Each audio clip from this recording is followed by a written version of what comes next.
Dios les bendiga, hermanos, una vez más.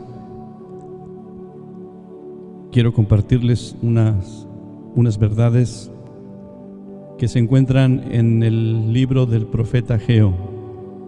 Pudiera decir que esta es la primera parte. Es el tiempo de edificar la casa del Señor. Ageo es uno de los profetas que Dios usó después del regreso del remanente que estuvo cautivo en Babilonia por 70 años, más o menos en el año 520 antes de Cristo. Fue cuando el profeta Ageo profetiza. El llamado era para el momento. Este era un llamado a trabajar, a esforzarse, a poner el 100% en la obra del Señor, a recuperar la pasión, el primer amor al Señor, a darle importancia a los valores eternos. De esto habla Ageo capítulo 1. El pueblo decía: no ha llegado aún el tiempo de que la casa de Jehová sea reedificada, es decir, que volviera a reconstruirse. La ciudad, los muros derribados, las puertas, el templo, la adoración, la palabra, la oración, la pasión por Dios, el servicio, la unidad. Ellos ya eran libres, pero estaban cómodos en un país extranjero, en una cultura que no era su cultura, ni sus creencias. Pero Dios confrontó al pueblo con esta realidad: no es el tiempo de que ustedes se queden habitando en sus casas en un país donde fueron cautivos. Dejen el confort, dejen su comodidad, sus ambiciones, sus sueños terrenales, el deseo de prosperar en lo temporal. El Señor les dijo a través del profeta Ageo: hay algo más importante que tiene que ser reconstruido, reedificado. Es mi casa, mi ciudad, mi templo. Dios le dijo al pueblo: mi casa está desierta, es decir, no tiene mi presencia, no se lee mi palabra, no se honra mi nombre. Entonces Dios los lleva más allá y les dice: mediten sobre sus caminos. De eso se trata el capítulo 1. Siembran mucho, recogen poco, comen y no se sacian, beben y no quedan satisfechos, se visten y aún tienen frío, y su salario no les rinde. Es como si lo recibieran en un saco roto. Así ha dicho Jehová de los ejércitos: mediten en sus caminos. Tenían, pero vivían insatisfechos. Sus prioridades eran meramente temporales, eran pasajeras, superficiales. Este era un llamado urgente. Este era un llamado a edificar la casa del Señor. No es cualquier casa. Lo que estaba en ruinas, lo que había sido derribado por el enemigo, Dios estaba diciendo: es más importante restaurar mi casa, mi presencia, mi gloria sobre ustedes, que cualquier otra cosa en esta vida. Por supuesto que Dios no nos hace a nosotros un llamado a edificar un templo material, pero sí tu vida, tu alma, tu espíritu, tu cuerpo es la casa de Dios. Primera de Corintios, Pablo, bajo inspiración, escribe, capítulo 6, versos 19 y 20: ¿o ignoráis que vuestro cuerpo es templo del Espíritu Santo, el cual está en ustedes, el cual recibieron de Dios, y que no se pertenecen a ustedes mismos, porque han sido comprados por precio? Glorificad pues a Dios en su cuerpo y en su espíritu, los cuales son de Dios.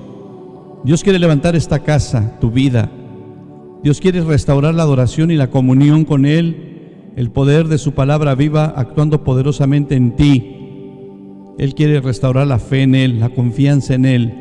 Dios quiere poner su voluntad en tu vida y ser glorificado.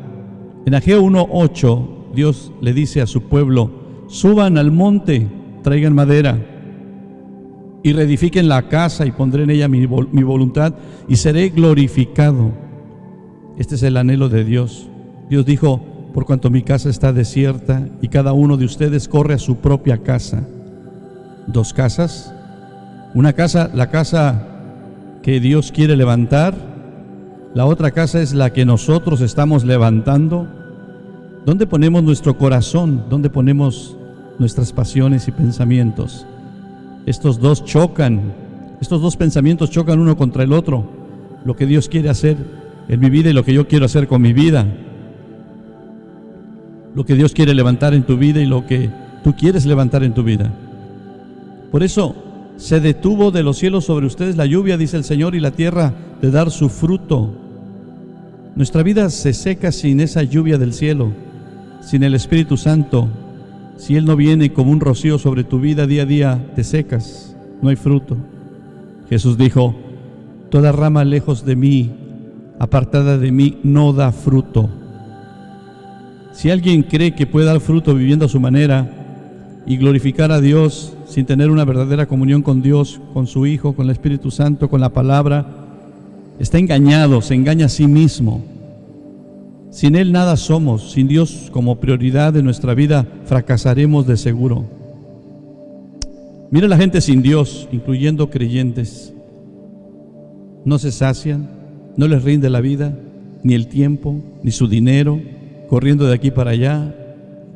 Dios sabía que ellos no iban a reaccionar, Dios tenía que intervenir. Después de 70 años en un país extraño, cautivos y sin una comunión con Dios, era difícil cambiar de mentalidad y, lo que es peor, cambiar su corazón.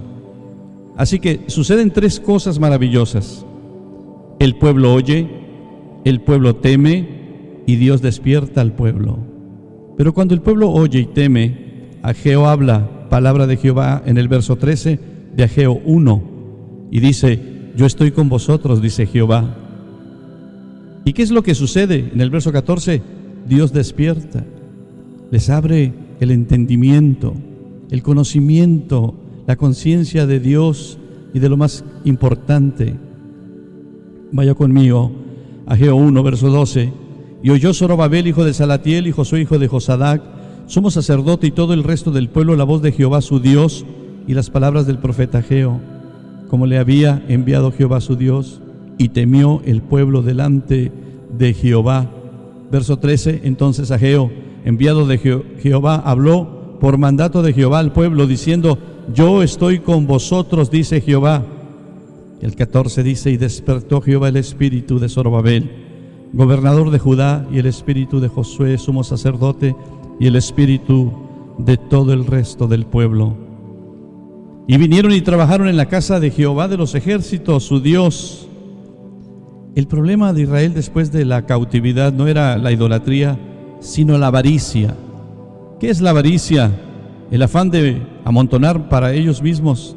Es un afán excesivo de poseer y conseguir riqueza para atesorarlas. Era un pueblo materialista. Se habían hecho materialistas en aquel país.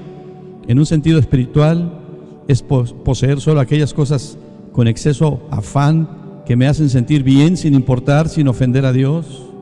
Si esas cosas pueden ofenderle, satisfacer nuestros apetitos carnales sin importar si contristamos al Espíritu Santo en nosotros. Afanarme solo en aquellas cosas que me satisfacen sin importar si es pecado y me separa de Dios, aunque la casa espiritual se esté cayendo. Pero la disposición de oír a Dios los llevó a muchos de ellos a un verdadero arrepentimiento, a una verdadera búsqueda, a un verdadero clamor.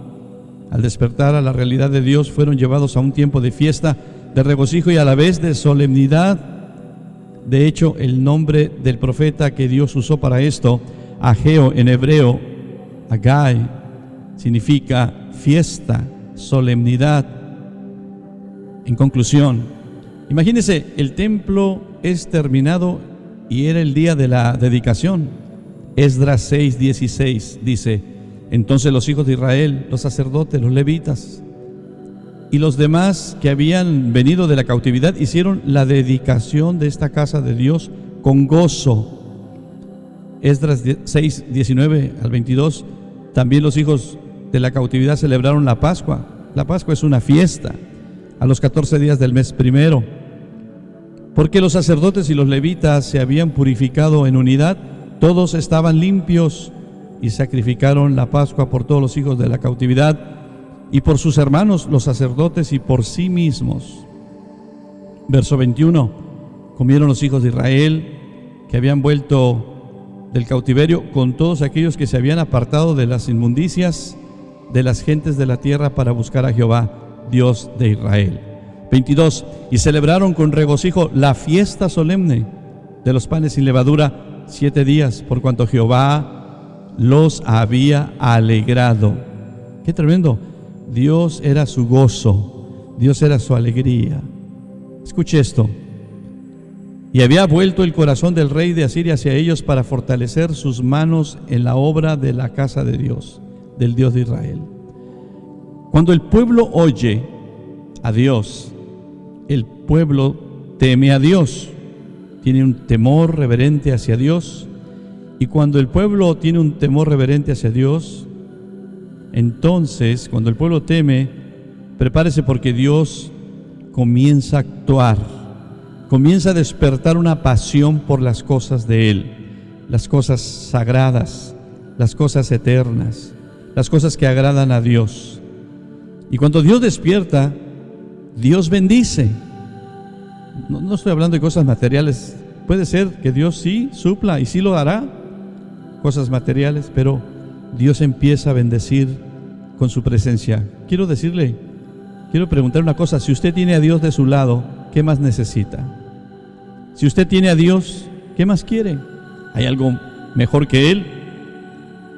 Necesitamos recuperar nuestra pasión por Dios, restaurar los muros